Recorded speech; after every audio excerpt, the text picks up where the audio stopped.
폐라는 생각을 정리하며 자기 체면을 지켜보려고 애를 썼다. 마치 잠든 사이에 두 눈을 찌르기라도 한 듯이 그 여자는 그의 가장 아픈 곳을 찔렀다. 그는 거부하고 있는 것이다. 이미 무엇을 생각할 수도 없고 그가 살 수 있는 것도 바랄 수 있는 것도 아무것도 없었다. 이 우스꽝스러운 꼴은 이미 무엇으로도 돌이킬 수 없는 것이다. 그는 자기만이 망령들의 세상에 남아있는 것 같았다. 그리고 희롱당한 것은 그였다. 틀림없이 그 자신이었다. 그뿐인가?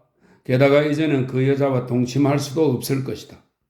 그는 이것을 한 실패의 결과가 아니라 실패의 연속으로 생각했다. 마치 역증에 사로잡힌 나머지 비악증 환자가 되기라도 한 듯이. 남자를 조롱하는 그 여자의 육체에 복수해주고 싶은 욕망이 울컥 솟아올라 폐라는 그 바보 녀석들과 세 장을 들고 심드렁하게 서 있는 바보들 앞에 혼자 우뚝 서 있었다. 이 세마저 그에게는 끊임없는 모욕이었다. 그러나 지금은 무엇보다도 여기서 물러서지 않아야 한다. 그는 칵테일을 주문하고 담배에 불을 붙였다. 그러고는 꼼짝도 않고 우도 주머니에 손을 넣어 손가락으로 성냥개비를 똑똑 부러뜨리고 있었다. 문득 시선이 한 쌍의 남녀와 마주쳤다.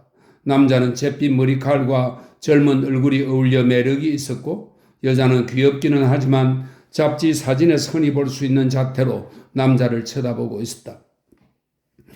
애정에서인지 관능에서인지 분간할 수 없는 사랑에 겨운 눈길로 쳐다보고 있었다. 저 여자는 정말 저 남자를 사랑하고 있군. 남자는 아마 사업에 매달려 사는 멍텅구리일지도 모르지.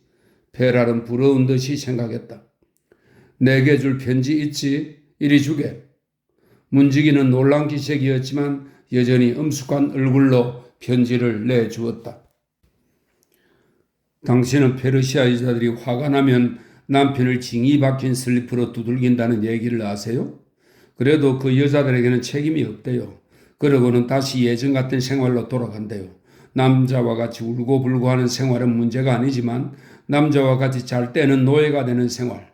그렇죠? 말하자면 여자들이 소유당하는 생활이 다시 시작되는 거예요.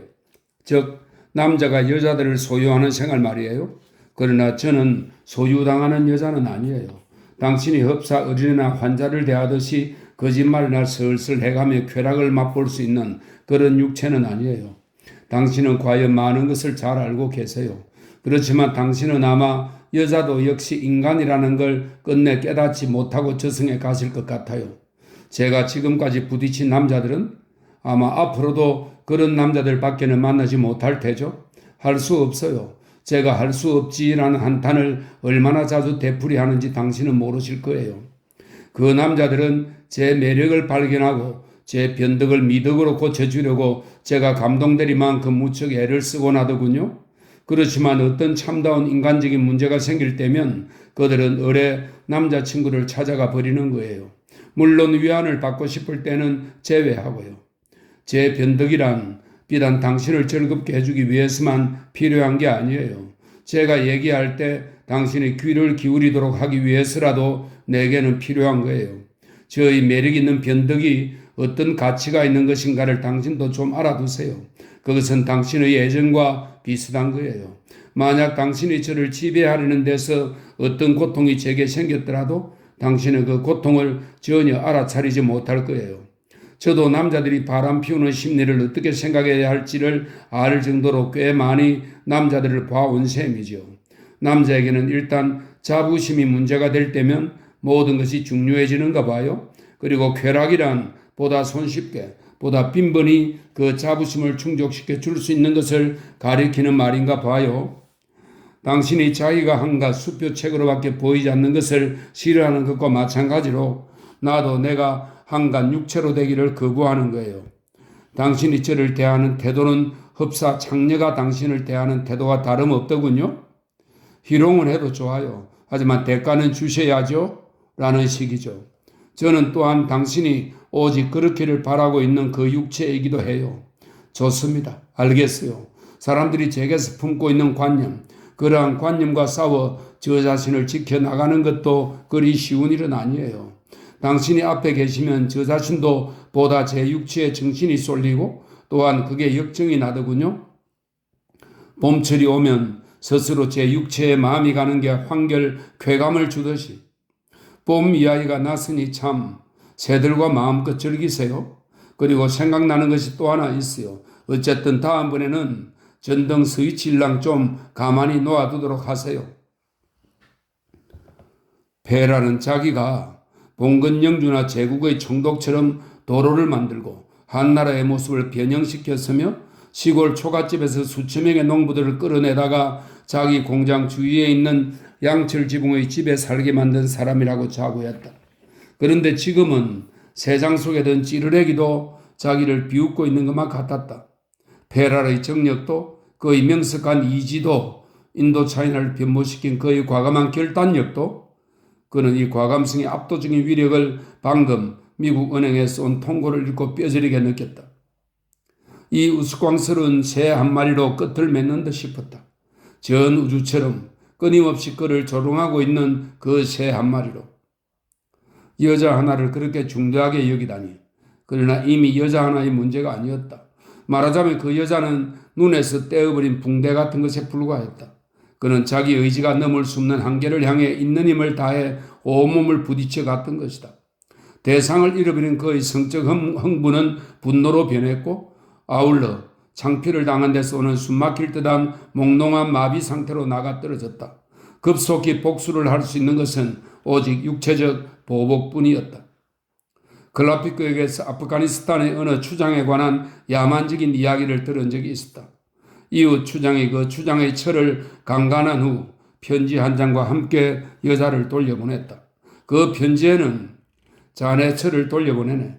소문으로 듣던 것보다는 그리 좋지 않더군 이라고 쓰여 있었다. 그리고 그 추장은 마침내 자기 철을 능욕한 추장을 잡아왔다. 나체의 자기 차 앞에서 그자를 꽁꽁 묶어놓고 내 놈은 이 여자의 몸을 보았고 모욕까지 했다. 그러나 두 번 다시 그 여자를 보지 않도록 해주마 하고 눈을 빼버렸다는 것이다.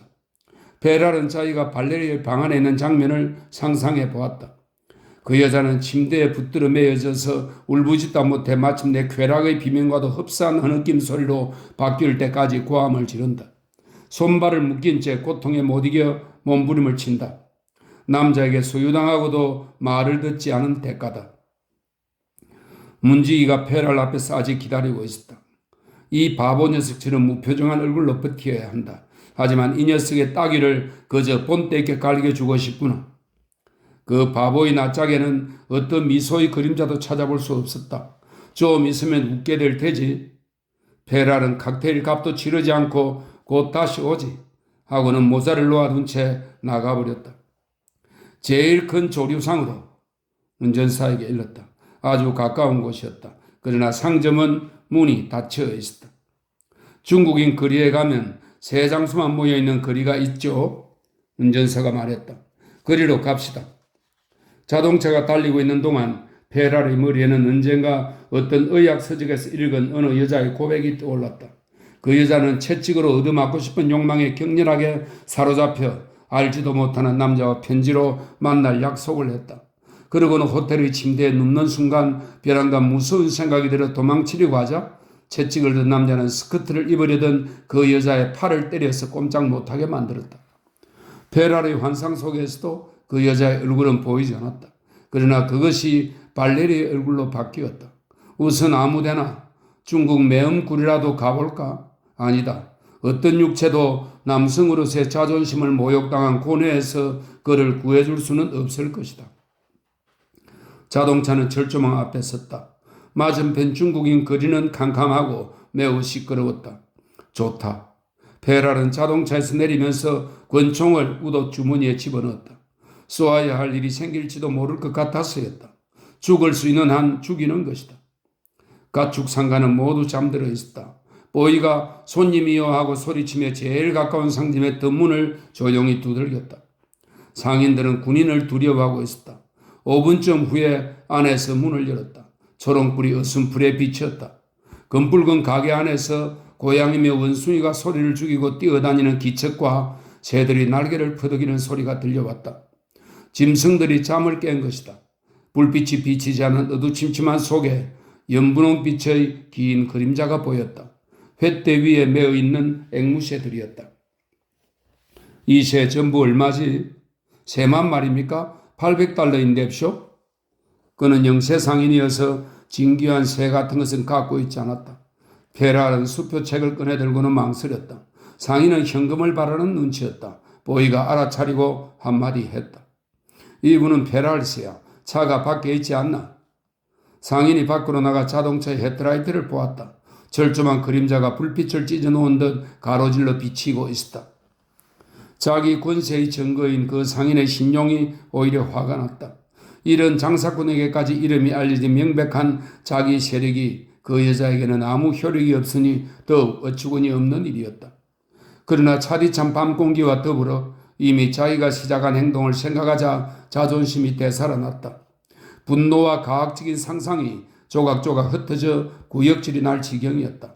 그렇다고 그 분노나 상상이 아주 끝나버린 것이 아니라는 것도 그는 잘 알고 있었다. 캥거루도 한 마리 있었죠. 페랄은 어깨를 으쓱해 보였다. 잠을 깬 아이가 어느새 캥거루를 팔에 안고 들어왔다. 아주 작고 솜털이 잔뜩 덮인 놈인데 놀란 암사슴처럼 말똥말똥한 눈으로 페랄을 쳐다보았다. 좋아. 수표를 한 장 더 끊어주었다. 페랄은 천천히 자동차로 돌아갔다. 무엇보다도 필요한 것은 발레리가 3장 얘기를 한데도 그 여자는 틀림없이 이야기를 할 것이지만 이쪽에서 웃음거리가 되지 않도록 그 결과를 기다려야 하는 것이다. 상인과 아이와 보이가 작은 3장들을 가지고 와서 자동차에 싣고는 다시 나머지를 가지러 돌아갔다. 마침내 끝으로 캥거루와 앵무새를 넣은 크고 둥근 장을 운반해 왔다. 중국인 거리 저쪽에서 총소리가 울려왔다. 좋다. 인간들이 싸우면 싸울수록 일은 더욱 잘 되어가는 셈이다. 차는 어리둥절해서 바라보는 도초 앞을 지나 다시 떠났다. 아스토로 호텔에 도착하자 페랄은 지배인을 불렀다. 나와 함께 세르주 부인 방까지 가주겠소? 부인은 나가고 없겠지만 좀 놀려주고 싶어서 말이오. 지배인은 깜짝 놀랐지만 모른 채 했다. 그 이상으로 비난하는 기색을 보이지 않으려고 했다. 그도 그럴 것이 아스토로 호텔은 페랄 재단에 속해 있었기 때문이다. 현재 눈앞에서 말하고 있는 상대가 백인이라는 것만으로도 페랄은 굴욕의 세계에서 빠져나와 다시 다른 사람들의 세계로 돌아올 수 있었다. 중국 상인을 대하고 어두운 밤거리를 헤매는 동안은 영 자기 고뇌에서 헤어날 수가 없었던 것이다. 아직도 거기서 완전히 해방된 것은 아니었지만 그래도 이제는 그 고뇌만이 그를 지배하고 있는 것은 아니었다. 잠시 후 페랄은 3장들을 방으로 가져갔다. 귀중품은 모두 장 속에 들어있었다. 그중 하나는 문이 잠겨 있지 않았다. 페랄은 침대 위에 펼쳐져 있는 잠옷을 집어들었다. 그 따스한 명주에 손이 닿자 그 감촉이 팔을 통해서 온몸으로 스며드는 기분이었다. 그리고 지금 손에 쥔 부분은 틀림없이 그 여자의 젖가슴을 덮었던 부분인 것 같았다. 반쯤 열린 장 속에 매달린 옷이며 잠옷에는 이미 발레리의 육체보다도 더 육감적인 무엇이 있었다. 그는 아직도 그 속에 여자의 최치가 풍기는 그 옷들을 갈갈이 찢어버리고 싶은 충동을 간신히 억제했다. 그 잠옷을 가지고 갈 수만 있다면 그렇게 했을 것이다. 이윽고 페랄은 그것을 장 속에 던져 넣었다. 보이가 냉큼 장문을 닫았다. 잠옷이 손에서 떨어지는 순간 헤라클레스와 옴팔레의 신화가 문득 그의 머릿속에 떠올랐다. 이 잠옷처럼 따스하고 주름이 잘 잡힌 옷으로 여장을 한 헬라클레스. 모욕을 당하고도 그 모욕에 만족한 헬라클레스. 조금 전까지도 사뭇 머리에 떠오르던 가학적인 장면을 아무리 다시 생각해 내려고 해도 소용이 없었다. 다만 옴팔레나 데자니라에게 얻어맞고 있는 남자의 모습만이 떠올라 그를 가학적인 쾌감에 잠기게 했다. 발소리가 가까이에서 들려왔다. 얼른 주머니 안에 손을 넣어 권총을 쥐었다. 발소리는 문 앞을 지나 차츰 멀어졌다. 페랄의 손이 다른 주머니로 옮겨갔다. 그리고는 신경질적으로 손수건을 꺼냈다. 그는 앵무새를 풀어놓아 주었다. 그러나 겁을 집어먹은 새들은 구석이나 커튼 뒤로 숨었다. 캥거루는 침대 위로 껑충 뛰어 올라가 앉았다. 페랄은 큰 전등을 끄고 야등만 켜놓았다. 동인도 회사의 불사조처럼 연분홍빛과 흰빛으로 곱게 얼룩진 앵무새가 활같이 굽은 날개를 퍼덕거리며 날기 시작했다. 놀라 푸득거리는 새로 가득 찬 자그마한 새장들이 온통 가구 위며 방바닥, 벽난로 안에까지 어지럽게 놓여있어 신경에 거슬렸다. 왜 그럴까 하고 그 이유를 생각해 보았지만 알 수가 없었다. 밖으로 나갔다가 다시 들어와 보았다. 그러자 곧 알 수 있었다. 방 안이 너무 황폐해 보였기 때문이었다. 오늘 밤은 끝내 이런 바보짓만 하고 돌아갈 것인가? 그는 자기도 어쩔 수 없이 그 방에 자기 분노의 뚜렷한 흔적을 남겨놓았던 것이다. 새 장을 열어. 그는 보이에게 말했다. 그러시면 방 안을 더럽히게 될 텐데요. 지배인이 말했다. 세르주 부인이 깨끗이 해놓을 테지. 후에 계산서를 내게 보내주어. 곧 말씀입니까? 아니, 새 이외에는 아무것도 필요 없어. 그리고 아무도 이 방 안에 들이지 않도록. 보이들까지도 말이요. 창에는 모기가 들어오지 못하도록 철망이 쳐져 있었다. 따라서 새들도 날아갈 수는 없을 것이었다. 지배인은 방 안에서 짐승 냄새가 나지 않도록 창문을 열었다. 지금 가구나 커튼 위에 천장 구석구석에까지 섬에서 온 새들이 여기저기 날아다니고 있었다. 흐릿한 등불에 비쳐 중국의 벽화에서 흔히 볼 수 있는 새들처럼 색이 바래 보였다. 페라는 정오 때문에 발레리에게 이 멋진 선물을 한 셈이었다. 그는 등불을 껐다 켰다 수없이 되풀이했다. 침대 머리에 있는 전등 스위치를 가지고 그런 장난을 하고 있었다. 문득 자기 방에서 발레리와 동침한 마지막 밤이 생각났다. 그 스위치를 뽑아버리고 싶어졌다. 어떤 녀석과 자더라도 다시는 발레리가 그것을 쓰지 못하도록. 그러나 방 안에 어리석은 분노의 흔적을 남겨놓고 싶지는 않았다. 빈 새 장을 가져다 태워버리게 그는 보이에게 당부했다. 세르주 부인께서 혹시 새를 누가 보냈느냐고 물으시면 뭐라고 말씀드려야 할까요? 지배인이 놀란 눈으로 페라를 쳐다보며 물었다. 묻지도 않을 거요. 보면 알 테니까. 페라는 밖으로 나왔다. 오늘 밤은 어떤 일이 있더라도 여자와 자야겠다. 그렇다고 당장 중국 요정으로 가고 싶지는 않았다. 자기 마음대로 할 수 있는 육체들이 있다는 것만으로도 충분했다. 가끔 악몽에 소스라쳐 눈을 떴을 때 다시 그런 꿈을 꾸게 될 줄 알면서도 또 자고 싶은 욕망을 느끼는 일이 있다. 그와 동시에 아주 잠을 깨물어서 악몽에서 해방되고 싶은 욕망도 느끼는 것이다.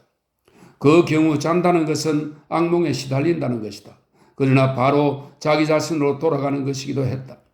잠에서 깨어나 있다는 것은 평화이며 동시에 그것은 자기 밖의 외부 세계였다. 오늘 밤의 에로티시즘은 악몽이었다. 페랄은 드디어 잠을 깨기로 결심했다. 프랑스인 클럽으로 차를 몰았다. 대화를 나누고 사람들과 다시 교제를 한다는 것. 비록 한낮 잡담에 지나지 않더라도 그것이 자지 않고 눈을 뜨고 있을 수 있는 가장 확실한 방법이었다. 바는 초만원을 이루고 있었다. 한창 사람이 들끓어 솟아날 때였다. 반쯤 열린 창 바로 곁에 지조로 노인이 달짝지근한 칵테일을 앞에 놓고 홀로 앉아 있었다. 회갈색의 거칠거칠한 모직 망토를 어깨에 걸치고 사람들과는 따로 떨어져 외톨이로 앉아 있었다. 만사가 잘 되어간다는 기요의 전화를 받고 몸소 바에 와서 그날의 소문을 탐지해보자는 것이었다. 소문이란 대개는 터무니없는 내용이었지만 때로는 의미심장한 것도 있었다. 오늘의 소문은 대수로운 것이 아니었다. 페랄은 인사하는 사람들 사이를 지나 지조르 쪽으로 다가갔다.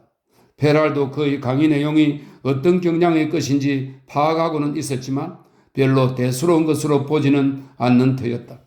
하지만 그의 아들 기요가 지금 상하이에서 활약하고 있다는 것도 모르고 있었다. 제한국장 마르샬에게 물으면 곧 알 수 있는 일이기는 했지만 사람들의 동향을 그에게 캐묻는다는 것이 천한 일로 보였던 것이다. 그뿐 아니라 기요의 역할이란 표면에 드러나는 것이 아니었다.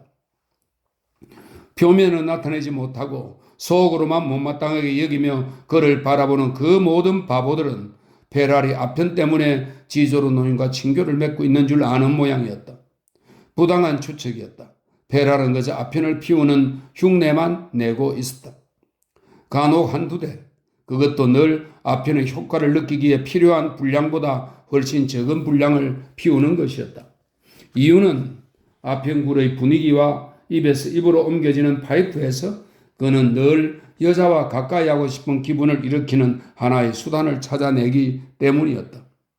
여자에게 아첨한다는 것이, 다시 말하면 여자에게서 쾌락을 얻는 대신 여자를 떠받들어 줌으로써 그 대가를 치러야 한다는 것이 그로서는 딱 질색이어서 그런 짓을 하지 않고 될 수 있는 일이 있다면 아무데나 뛰어들었다. 그러나 요즘에 와서 가끔 베이징에서 지조로 노인의 침상 위에 눕게 된 것은 좀 더 복잡한 취미에서였다. 우선 스캔들을 일으키는 쾌감, 그 다음엔 일개 재단 이사장으로 그치는 게 아니고 실업가로서의 자기 활동과는 별개의 인물이 되기를 바랐던 것이다. 말하자면 그건 자기가 자신의 일보다도 더 훌륭한 인물이라고 자부할 수 있는 방법이었다. 예술과 사상과 시니시즘에 대한 그의 적극적인 취미를 그는 스스로 명석한 지성이라 부르고 있었지만 실은 그것도 자기 방어의 자세였을 뿐이었다. 그는 대금융재벌 출신도 아니고 자금국이나 재무감독국을 배경으로 나온 사람도 아니었으니까. 그렇다고 그를 한낱 엉터리 상인점으로 여겨버리기엔 페랄 왕국은 너무도 프랑스 공화국의 역사와 밀접한 관계를 맺고 있었다. 오히려 그가 아무리 사계의 권위를 떨치고 있다 하더라도 그는 어딘지 직업적 실업과 답지 않은 풍모를 지니고 있었다. 지나치게 영리한 그는 자기를 둘러싸고 있는 웅덩이를 메워버리기는커녕 그것을 넓혀가고 있었다. 지조로의 해박한 교양, 항상 상대에게 유용한 지식을 제공해주는 그 총명한 지성, 온갖 인습에 대한 경멸, 늘 독특한 견해를 피력하는 그의 유다른 관점. 페랄은 그와 헤어지고 나면 반드시 그 모든 것을 자기 것으로 만드는 것을 잊지 않았다. 그 밖의 모든 것이 그들을 갈라놓은 이상으로 이것이 그들을 가깝게 했다. 페랄을 대할 때면 지조로는 정치 얘기를 하더라도 오직 철학적인 면에서만 이야기할 뿐이었다. 페랄은 페랄대로 자기가 요구하는 것은 지성이라고 했다. 그 지성이 자기 비유에 거슬리지 않을 때라면 그 말은 거짓이 아니었다. 페랄은 자기 주위를 한번 둘러보았다. 그가 자리에 앉은 순간 그의 모두가 그를 쫓던 시선을 일제히 다른 곳으로 돌렸다. 오늘 밤 같아서는 그 바보들에게 본때를 보여주기 위해서라도 기꺼이 자기 하녀와 결혼하고 싶을 지경이었다. 그 바보들이 자기 행동을 놓고 왈가왈부한다는 것은 도무지 참을 수 없이 화가 나는 일이었다. 차라리 그놈들 꼴을 조금이라도 덜 보는 것이 그만큼 뱃속이 편해질 것 같았다. 지조로에게 테라스로 나가서 정원을 바라보며 마시자고 청했다. 바깥 공기가 싸늘하기는 했지만 그래도 보이들은 테이블을 밖으로 날랐다. 어떻습니까? 알 수 있다고, 살아있는 인간을 알 수 있다고 생각하십니까? 페랄은 다짜고짜 이렇게 물었다. 그들은 자그마한 램프 곁에 마주 앉았다. 램프를 중심으로 주위에 퍼지는 몽롱한 불빛이 차츰 만개가 짙어가는 어둠 속으로 잦아들며 사라졌다. 지조로는 대답을 하기 전에 그를 쳐다보았다. 이자가 남에게 자기 의지를 강요할 수 있을 때라면 심리 문제 따위엔 흥미를 가지지 않을 텐데. 살아있는 사람이라니 여자 말입니까? 여자든 남자든 관계 있나요? 여자를 설명하려는 생각에는 늘 어딘가 에로틱한 면이 있는 법이니까. 어떤 여자를 알려고 한다는 것은 항상 그 여자를 소유하든지 아니면 복수를 한다든지. 이때 옆 테이블에서 몸집이 자그마한 장녀 하나가 다른 여자에게 말하고 있었다. 난 그리 쉽게 넘어가지 않을걸. 글쎄 말이다 얘. 그년이 우리 서방에게 셈이 나서 그러는 게 아니겠어? 지조로는 다시 계속했다. 내 생각으로는 이 문제에서 정신에 의뢰한다는 것은 다음과 같은 점을 보충해 주는 것으로 알고 있습니다. 즉, 한 인간을 안다는 것은 소극적인 감정이고 거기에 대해서 적극적인 감정, 다시 말하면 우리가 현실적으로 느끼는 것은 자기가 사랑하는 사람에게 자기가 끝내 낯선 존재라는 안타까움입니다. 인간이 정말 사랑할 수가 있을까요? 시간은 때로 그 안타까움을 씻어주는 수가 있죠. 오직 시간만이. 우리는 결코 한 인간을 알 수는 없는 거요. 나는 지금 내 아들을 생각하고 하는 얘기입니다. 그리고 또 한 명의 다른 청년 생각도 지성으로서 알려고 한다는 것은 시간을 낭비하는 헛된 시도입니다. 지성의 기능이란 여러 구체적 사물을 무시한다는 것은 아닐 테죠. 지조로는 문득 그를 쳐다보았다. 지성이란 말을 어떤 뜻으로 하시는 겁니까? 일반적인 뜻 말입니까? 네. 페랄은 잠시 생각했다. 사물 또는 인간을 강제하는 수단의 파악이죠. 순간 지조로의 얼굴에 미소가 스쳤다. 그런 질문을 던질 때면 상대가 어떤 인간이든 간에 그들은 자기 욕망의 전무 또는 그들이 만들어낸 이미지에 의해서 대답했던 것이다. 그러나 다음 순간 페랄의 시선이 각별한간 날카로워졌다. 당신은 이 나라 초기 왕조 시대에 남편을 모욕한 부인에 대한 행별이 어떤 것이었는지 아십니까? 페랄이 물었다. 네, 그것도 여러 가지였죠. 아마 대개는 뗏목에 빗끌어 매고 손목을 자르고 눈알을 뺐지요. 그리고 아마 이렇게 설명을 하는 동안 지조르는 페랄이 점점 귀를 바짝 기울여 듣고 있음을 주목했다. 일종의 만족까지 느끼는 기색이었다. 그리고 끝없는 강물을 따라 흘러가도록 떠내려 보냈던 모양입니다. 그 뗏목에 정부와 같이 빗끌어 매고 말입니다. 떠내려가다가 굶어 죽구나 기운이 다해서 죽을 때까지. 정부라니요? 자기도 모르게 불쑥 튀어나온 이 시련은 페랄의 그 긴장과 열중한 시선과는 어울리지 않는 것이었다. 실은 페랄의 머릿속에 정부라는 생각이 없다는 것을 지조는 눈치채지 못했던 것이다. 그러나 페랄은 이미 다시 제정신으로 돌아와 있었다. 지조로는 다시 계속했다. 무엇보다도 기이한 일은 그렇듯 잔인한 율법이 4세기까지 성현들의 손으로 작성되었다는 점이요. 그들의 사생활에 관해서 우리가 아는 바로는 매우 어질고 인간적인 성현들의 손으로 말입니다. 지조로는 두 눈을 지그시 감고 있는 그 날카로운 얼굴을 바라보았다. 얼굴 밑에서 울려 퍼지는 램프 불빛에 수염 있는 곳이 반들거리고 있었다. 멀리서 들려오는 총소리. 지금 이 밤안개 속에서 얼마나 많은 목숨들이 생사를 걸고 있을 것인가. 지조로는 여전히 몹시 긴장한 그 얼굴을 지켜보고 있었다. 그 육체와 정신의 밑바닥에서 치밀어 오르는 굴욕감을 억누르고 인간의 원한이라는 어리석은 힘으로 그 굴욕감을 한사코 막아내리는 얼굴을. 이 순간의 성적인 애정이 그 굴욕감 위에 다시 겹쳐져 있었다. 마치 이미 그가 스며든 땅 위로 아직도 계속해서 흐르고 있는 그 피에서 가장 오랜 옛 정오가 되살아나기라도 하듯이. 또다시 총소리. 이번에는 매우 가깝게 울려왔다. 테이블의 술잔들이 흔들렸다. 지조로는 날마다 중국인 거리에서 들려오는 그 총소리에는 이미 습관이 되어 있었다. 아까 기어이 전화를 받기는 했지만 그래도 이번 총소리에는 불현듯 불안해졌다. 그는 페랄의 정치적 역할이 과연 어느 정도로 미치고 있는지는 알 수 없었지만 어쨌든 그것이 장을 위해서라는 건 의심할 여지가 없었다. 그는 자기가 이처럼 페랄과 나란히 앉아 있다는 것이 부자연스럽게 생각되지는 않았다. 자기 자신에 대해서도 결코 타협한 것으로는 생각되지 않았다. 그러나 그를 도와주고 싶은 생각은 없었다. 또다시 총소리. 이번에는 좀 멀어진 듯 했다. 대체 무슨 일일까? 지조로는 넌지시 물었다. 모르겠는데요. 남의사 측과 적색파 양쪽 수령들이 공동으로 단결을 선언했으니 잘 타협이 되는 모양이죠. 이자는 거짓말을 하는군. 적어도 나만큼은 사태를 파악하고 있을 텐데. 지조로는 이렇게 생각했다. 적이건 남이건 어디까지나 노동자입니다. 단 하나밖에 없는 목숨을 한각 관념을 위해서 바친다는 것은 인간의 독특한 어리석음이라고 생각지 않으세요? 페랄이 말했다. 사람이 글쎄 뭐라고 할까요? 사람이 인간으로서의 조건을 참을 수 있기란 쉽지 않은 일일 테죠. 이렇게 대답하면서 지조르는 자기 아들 기요가 품고 있는 사상을 생각했다.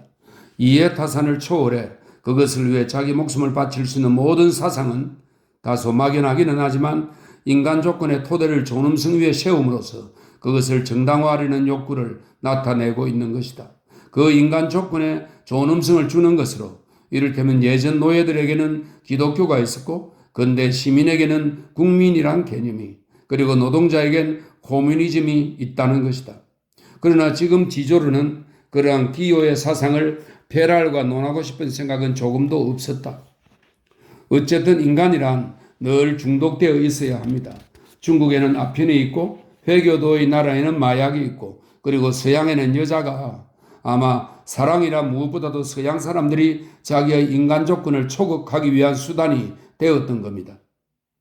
지조로의 얘기 밑으로 희미하게 가려진 모습들이 영주처럼 거꾸로 흘러들어 그의 뇌리에 떠올랐다. 첸과 살인, 클라피교와 그 괴벽, 카토프와 혁명, 메이와 사랑, 그리고 지조로 자신과 아편. 그 방면에서는 기요만이 어디까지나 중독되지 않으려고 버티고 있는 셈이었다. 아마 여자들이 꼿꼿이 선 채로도 그들이 바라는 찬사를 얻을 수만 있다면 그다지 자주 침대에 눕지는 않을 테죠. 그 찬사를 얻기 위해서 그들에게 침대가 필요한 것이니까. 페라리 말했다. 그럼 남자들은 어떨까? 하지만 남자들은 여자를 거부할 수도 있고 또 마땅히 해야만 합니다. 행동만이 인생을 정당화하고 또 백인에게 만족을 줄 수 있는 것도 오직 행동뿐이니까요. 가령 그림을 그리지 않는 화가를 가지고 위대한 화가 운운한다면 우리는 그를 어떻게 생각해야 좋을까요? 인간이란 그 행동의 총화이지 별것 아닙니다. 그가 이미 한 일과 앞으로 할 수 있는 것의 총화이죠. 그 이외는 아무것도 아닙니다. 나라는 인간은 어떤 남자나 또는 어떤 여자와 우연히 만남으로써 내 생애가 규정되는 그러한 인간은 아닙니다. 나는 내 길을 가고 그러려면 그 길이 이미 만들어져 있다는 것을 전제로 해야죠. 마지막 총소리가 들려온 때부터 지조로는 더 이상 상대에게 인생을 정당화해주는 변호사 구실은 하지 않기로 작정했다. 지조로는 계속했다. 그 길이 당신의 손으로 만들어진 것이 아니라면 어느 딴 사람의 손으로라도 마치 어떤 장군이 이렇게 말하는 경우와 같은 거예요. 내 부하를 데리고 나는 저 도시를 공격할 수 있다고. 하지만 그가 몸소 포격을 할 수 있다면 장군이 못 되었을 것입니다. 어쨌든 사람들은 권력에 무관심한 것인지도 모르죠. 권력이라는 관념이 사람들을 매혹하는 것도 따지고 보면 그 현실적인 권력 자체가 아니고 그것을 통해 얻어지는 만족의 환영일 테죠. 가령 왕의 권력은 다스리는 것입니다. 그런데 인간이 갈망하는 것은 다스리는 일이 아니고 아까 당신도 말했듯이 남에게 강요하는 거예요. 즉 인간 세계에서 인간 이상의 것이 되고 싶다는 거죠. 나는 그것을 숙명적인 인간 조건을 벗어나려는 갈망이라고 말했지만 그저 권력을 갖는다는 것이 아니고 전능의 권력을 바라는 것입니다. 이 가공의 병, 그 권력의지란 이지적인 합리화일 뿐이죠. 다름 아닌 신성의 의지입니다. 인간이란 신이 되기를 꿈꾸는 것이니까요. 지조로의 말을 듣고 페랄은 머릿속이 어수선해졌다. 그러나 아직 그 말을 받아들일 마음의 준비가 되어 있지 않았다. 그 노인이 페랄의 입장을 대신 얘기해 주지 않았다면 페랄은 그의 신념에서 빠져나올 수가 없었을 것이다. 당신의 의견을 따른다면 어째서 신은 여자들을 오직 인간이나 동물의 형태로만 소유하는 것일까요? 페랄은 어느덧 자리에서 일어나 앉아 있었다. 지조로는 그를 바라보지 않고 대답했다. 삶을 보다 강렬히 느끼려면 당신 자신의 가장 본질적인 것을 행동 속에 끌어넣어야 합니다. 페랄은 지조로의 투철한 통찰력이 어디서 오는 것인지를 알아차리지 못하고 있었다. 그것은 상대방을 대할 때 그들 속에서 자기 자신의 단편적인 모습을 알아내는 힘에 있는 것이다.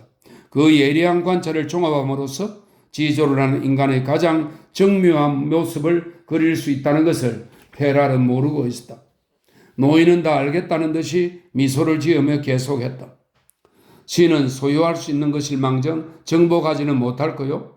어떤 신의 이상은 잠시 자기를 낮추어 인간이 되는 것, 그것이에요. 그리고 인간의 꿈도 인간으로서의 자기 개성을 잃지 않고 신이 되어 보겠다는 것이고, 아무래도 여자와 자야겠다. 페랄은 일어섰다. 그렇게까지 처음부터 끝까지 자기를 기만하다니 참 보기 드문 일인걸. 에로티시즘에 관해서 그는 오늘 밤 마치 공상적인 소시민처럼 생각하고 있군 그래? 지조로는 혼자 생각하고 있었다. 전쟁이 끝나고 얼마 안 되어 상하이 경제계의 인사들과 접촉을 가지게 되었을 때 그때까지 자기가 자본가에 관해서 품고 있던 관념이 현실과 조금도 합치되지 않는 것을 보고 그는 적잖게 놀랐다. 그가 만난 사람들은 거의 모두가 그들의 감정생활을 어떤 형태, 그 예외 없이 결혼이라는 형태 밑에 고정시키고 있었다. 딱 고정된 상속자의 경우를 제외하고는 대사업가에게 을에 따르는 그 집념이라는 것이 에로틱한 소비 생활과는 도무지 어울리지 않았다. 그는 늘 자기 학생들에게 현대 자본주의는 권력의 의지라기보다는 오히려 조직의 의지다라고 설명했던 것이다. 페랄은 자동차 안에서 자기가 여자와 맺는 관계는 늘 똑같은 것이며 그것도 줄곧 어처구니 없는 관계라는 사실을 곰곰이 생각하고 있었다. 아마 한때는 진정으로 연애를 한 적도 있었으리라. 한때는 그 무슨 심리로 그런 감정을 연애라고 부를 생각을 했던 것일까? 지금 자기 삶을 타락해 하는 그 감정을 연애란 걷잡을 수 없는 집착이다. 여자들은 그에게 집착에 떨어지지 않는다. 그렇다. 마치 집요한 복수심처럼 남의 어떠한 비판도 받아들이지 않는 그가 심판을 받기 위해 여자들을 찾아가는 것이다. 반항하지도 않고 몸을 내맡기면서 그를 찬양하는 여자가 그에게는 없었다. 바람난 여자나 장녀들이 있을 뿐이다. 다만 육체들이 있다. 다행한 일이다. 당신은 여자도 인간이라는 것을 깨닫지 못하고 저승에 가실 거예요? 하고 발레리가 말했다. 발레리로서는 그럴지도 모르지. 그러나 나로서는 그렇지가 않다. 여자가 인간이라고?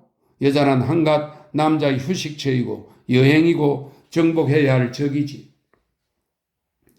지나치는 길에 그런 난징 거리의 어느 요정에서 중국 고급 장녀 한 명을 불러냈다. 예쁘고 온순한 얼굴이었다. 자동차 안에서 손을 얌전히 호공 위에 얹고 있는 폼이 영락없이 당나라 시대의 조각 같았다. 마침내 집에 도착했다. 그는 앞장서서 전개를 올라갔다. 평소에는 늘 성큼성큼 걷는 성미였지만 오늘은 어쩐지 발걸음이 무거웠다. 자, 어서 자야겠다 하고 그는 생각했다. 잠드는 것, 그것만이 평화였다. 그는 생활했고 싸웠고 창조했다. 이런 모든 외관 및 가장 깊은 곳에서 그가 찾아낸 것은 스스로 자기 자신을 내던지는 기쁨, 물에 빠져 죽은 동료의 시체처럼 바닷가 모래 언덕에 내버려두는 기쁨이었다. 잠자는 것, 그것이 오래전부터 내가 진정 바라고 있던 유일한 것이다. 지금 슬리퍼 소리를 내며 자기 뒤를 쫓아 청계를 올라오고 있는 이 젊은 여자에게서 대체 수면제 이상의 무엇을 기대할 수 있단 말인가. 그들은 아편실로 들어갔다. 자그마한 방에는 몽고 융단을 덮은 소파가 몇 개 놓여 있었다. 꿈을 위해서라기보다는 쾌락을 위해 알맞은 방이었다. 벽에는 가마 화백의 초기 작품에 속하는 큼직한 묵화 한 폭, 그리고 티베트 깃발이 한 폭, 여자는 호궁을 소파 위에 놓았다. 아편대 위에 경옥 손잡이가 달린 흡연 도구가 있었다. 장식한 것이지만 실용적인 것은 아니어서 평소에 즐겨 쓰지 않았다는 것을 알 수 있었다. 여자는 그 도구를 집으려고 손을 내밀었다. 그는 손짓으로 여자를 가로막았다. 그럼 노래라도 들으시겠어요? 지금은 그만둬. 그는 여자의 몸을 바라보았다. 몸이 자줏빛 중국 옷으로 가려져 있기는 했지만 윤곽은 그대로 드러나 보였다. 여자가 어리둥절해 있다는 것을 그도 모르는 바 아니었다. 고급 장녀가 노래를 부르거나 혹은 이야기를 또는 식사 시중을 혹은 아편 파이프를 준비해 준다거나 하지도 않고 그대로 잔다는 것은 관례에 없는 일이다. 그렇게 할 바에야 값싼 장녀를 사지 않고 무엇 때문에? 아편을 피우지 않으세요? 아니, 옷이나 벗지. 그는 여자에게 나체가 되라고 요구하고 싶었다. 그러나 여자가 거절할 것이다. 그는 야등만 켜놓았다.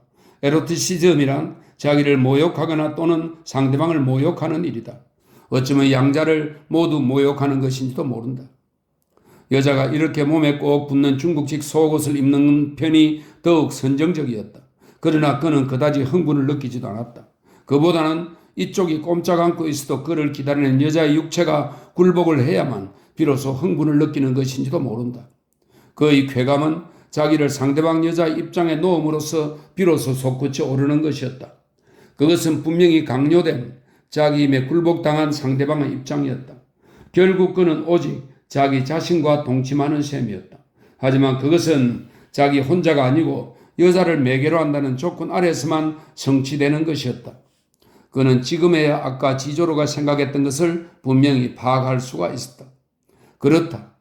자기의 권력의 의지도 결코 그 대상에 도달하는 것이 아니라 늘 그 대상을 새로운 것으로 바꾸어 나가는 것뿐이었다.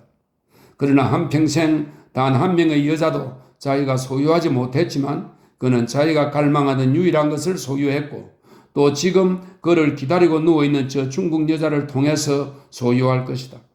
그 유일한 것, 그것은 바로 자기 자신이었다.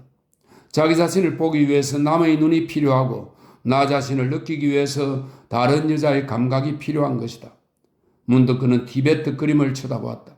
방랑자들이 방황하는 퇴색하고 황량한 세계에 똑같이 생긴 두 개의 해골이 서로 황홀하게 껴안고 있었다. 그는 여자 곁으로 다가갔다. 오후 10시 30분. 자동차가 이 이상 늦어지지만 않는다면 하고 채는 생각했다. 캄캄한 어둠 속에서는 정확하게 공격할 수 없을 것이다. 그리고 아직 끄지 않은 마지막 가로등들도 곧 꺼질 시각이었다. 논과 늪으로 된 광막한 중국을 덮은 어둠이 차츰 대도시로 육박해 지금 거의 인기척이 없는 중심가까지 다가오고 있었다. 닫혀있는 창문을 통해 반쯤 열린 덧문 사이로 흘러나와 안개 낀 거리를 비추던 흐릿한 불빛도 하나하나 꺼져가고 있었다. 마지막 불빛들이 축축하게 젖은 철로에 또는 전신주의 전열기에 반사되고 있었다. 그것도 차츰 희미해지고 있었다. 잠시 후에는 다만 검문자를 가득 새겨서 세로로 걸어놓은 간판 위에 비껴 있을 뿐이었다. 이 안개 낀 밤이 그에게는 마지막 밤이었다. 그는 오히려 그것에 만족하고 있었다. 폭발하는 불덩이 속에 자동차와 함께 자기 몸이 공중으로 산산조각이 되어 날아갈 순간이 다가오고 있는 것이다. 환한 불빛이 한순간 이 더러운 거리를 비추고 담벼락은 피로 물들 것이다. 가장 오래된 중국의 전설 하나가 문득 머리에 떠올랐다. 인간이 땅 위의 벌레라는 것이다. 체엔으로서는 테러리즘이란 일종의 신비한 신앙이어야 했다. 우선 고독해야 한다. 테러리스트는 홀로 결단을 내리고 실천해야 한다. 경찰의 모든 능력이란 밀고에 의해 발휘된다. 단독으로 행하는 살인자는 밀고할 염려도 없으니 안심이다. 마지막에는 고독의 시련이 있다. 세상과 격리되어 사는 자라도 동료들을 찾지 않고 배기기란 무척 힘든 일이다. 체엔도 테러리즘에 대한 반대 의견을 알고 있다. 노동자에 대한 경찰의 탄압과 독재주의를 부르게 될 염려가 있는 것이다. 그러나 체엔이 보는 바로는 이미 탄압도 이 이상 심해질 나위가 없고 독재도 이 이상 뚜렷이 나타날 여지가 없게 된 판국이다. 아마도 기요와 체엔은 똑같은 인간에 대해 똑같이 생각하고 있지는 않을 것이다.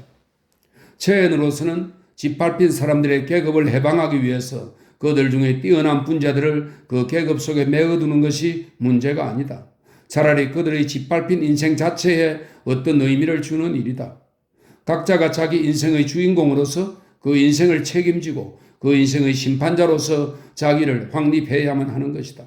즉 희망을 잃은 개인에게 즉시 방향을 가르쳐주고 암살 행동을 수없이 늘려야 한다. 그것도 조직에 의해서가 아니고 사상에 의해서 실천하는 것이다. 다시 순교자들이 탄생하도록 해야 하는 것이다. 베이도 글을 써서 대중을 끌게 될 테지만 그 글에 그러한 힘을 주는 것은 지금 체엔이 그 사상을 위해서 목숨을 내던지기 때문이다. 체엔은 사상을 위해서 흘리는 피가 얼마만한 무게를 그 사상에 더해주는지 알고 있었다. 이렇게 결심한 그 행위 위의 모든 것은 어둠 속에 덧없이 녹아 들어가 있었다. 그 어둠 저편에는 그가 지금 노리고 있는 자동차가 숨어 있었다. 그 자동차가 곧 나타날 것이다. 항구에 있는 배들의 연기로 더욱 짙어진 밤안개가 차츰 거리 저쪽 보도를 뒤덮으면서 다가오고 있었다. 보도는 아직 비어있지는 않았다. 행인들이 바쁜 걸음으로 차례차례 걸어가고 있었다. 마치 전쟁이 침범할 수 없는 강력한 질서를 보도 통행에까지 강요한 듯이 남을 앞질러 나아가는 사람은 거의 볼 수가 없었다. 쥐 죽은 듯 고요한 정적 속을 걸어가는 그들의 움직임이 어쩐지 유령처럼 보였다. 그들은 꾸름이나 바구니도 들지 않고 작은 손 달구지를 밀고 가는 사람도 없었다. 오늘 밤 그들은 아무 목적도 없이 그저 왔다 갔다 하는 것 같았다. 체엔은 그 사람들의 그림자를 잠시 물끄러미 바라보았다. 그 모든 그림자는 한결같이 영문모를 끊임없는 움직임으로 자꾸만 양쯔강 쪽으로 흘러가고 있었다. 그들을 이처럼 거리 저 끝으로 몰아가는 눈에 보이지 않는 힘, 그것이 바로 운명이 아닐까? 그 거리 저편 끝 어둠에 덮인 강 앞에 희미하게 보이는 네온 사인들로 꾸민 아치, 그것은 바로 죽음의 문처럼 보였다. 혼돈한 글이 접힌에 잠긴 간판의 큼직한 한자가 그 비극적인 세계 안의 모습을 감추고 있었다.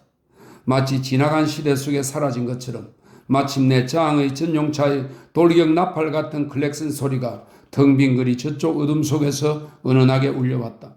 그 소리 역시 사령부에서가 아니고 아득한 옛날 불타의 시대에서 솟구쳐 오르는 듯 했다. 채는 순간 이젠 됐다 하고 옆에 낀 폭탄에 힘을 주었다. 자동차 헤드라이트만 안개 속에서 나타났다. 그와 거의 동시에 경비차 포드를 앞세우고 전용차가 나타났다. 이번에도 채은에게는 자동차가 번갯불처럼 빨리 달리는 것 같았다. 갑자기 인력거 석대가 길을 가로막았다. 두 자동차는 속력을 늦추었다. 채은은 다시 가쁜 숨결을 억제해보려고 했다. 벌써 길을 가로막았던 인력거는 물러간 뒤였다. 포드차가 지나갔다. 전용차가 다가왔다. 미국식 대형 자동차 좌우 발판에 매달린 호위 경관들. 그 자동차가 어찌나 힘차게 보이는지 채는 만약 자기가 앞으로 마주 달려가지 않고 그 자리에 서 있다가는 어쩔 수 없이 뒷걸음질만 할 것 같았다. 우유병을 쥐듯이 폭탄 손잡이를 쥐었다. 장의 전용차는 불과 5m 거리에 있었다. 그 거대한 모습, 북받치는 기쁨에 취한 듯 달려갔다. 두 눈을 감고 그 밑으로 몸을 던졌다. 몇 초 후에 다시 정신이 들었다. 예상했던 것처럼 자기 뼈가 으스러지는 것을 느끼지도 못했고 그런 소리가 들리지도 않았다. 그저 눈부신 불덩어리 속에 가라앉고 말았던 것이다. 우도도 없었다. 오른손에 진흙과 피투성이가 된 자동차 지붕 조각 하나가 쥐어져 있었다. 몇 미터 밖에 뭉쳐있는 붉은 파편들, 마지막 불빛이 희미하게 비치는 유리더미. 그는 이미 아무것도 알아볼 수가 없었다. 아픔을 의식하기 시작했다. 하지만 순식간에 그것은 의식을 초월한 것으로 변했다. 눈앞이 흐리멍덩했다. 그래도 그 언저리가 아직 텅 비어 있음을 느낄 수 있었다. 호위 경관들도 제2의 폭탄이 터질까봐 떨고 있는 것일까? 온몸이 쑤셨다. 어디라고 지적할 수조차 없는 아픔이었다. 온몸이 그대로 고통 덩어리였다. 다가오는 발소리, 문득 권총을 꺼내야겠다는 생각이 머리를 스쳤다. 바지 주머니 쪽으로 손을 가져가려고 해보았다. 주머니도 없다. 바지도 없다. 다리도 없다. 떨어져 나간 것이다. 속 셔츠에 넣었던 다른 권총. 단추는 떨어져 나갔다. 권총 총신이 잡혔다. 어떻게 할 것인지 자신도 모르는 채 권총을 돌려쥐었다. 엄지손가락으로 안전장치를 벗겼다. 본능적인 동작이었다. 마침내 눈을 떴다. 모든 것이 보이지 않는 힘에 의해 거대한 원을 그리며 빙빙 돌고 있었다. 경관 한 명이 옆에 와 있었다. 쟤는 장이 죽었는가를 물어보고 싶었다. 그러나 그것은 저 세상에 가서 물어봐야지. 지금 이 세상에서는 장의 죽음 같은 것은 아무래도 좋았다. 경관이 힘껏 그를 걷어찼다. 채은의 몸이 옆으로 구르며 젖혀졌다. 채은의 입에서 비명이 터져나왔다. 무턱대고 권총의 방아쇠를 당겼다. 걷어차인 충격으로 그 끝이 없는 듯 싶은 아픔이 더욱 지독해졌다. 곧 의식을 잃거나 죽을 것이다. 이를 악물고 있는 힘을 다해 간신히 권총 총구를 자기 입안에 넣었다. 먼저 것보다 더 아프게 걷어차일 것이라고 생각하면서 그대로 꼼짝 않고 있었다. 그러자 또 다른 경관이 구두발로 세게 걷어찼다. 온몸의 근육이란 근육이 일제히 경련했다. 그는 무의식 중에 방아쇠를 당겼다.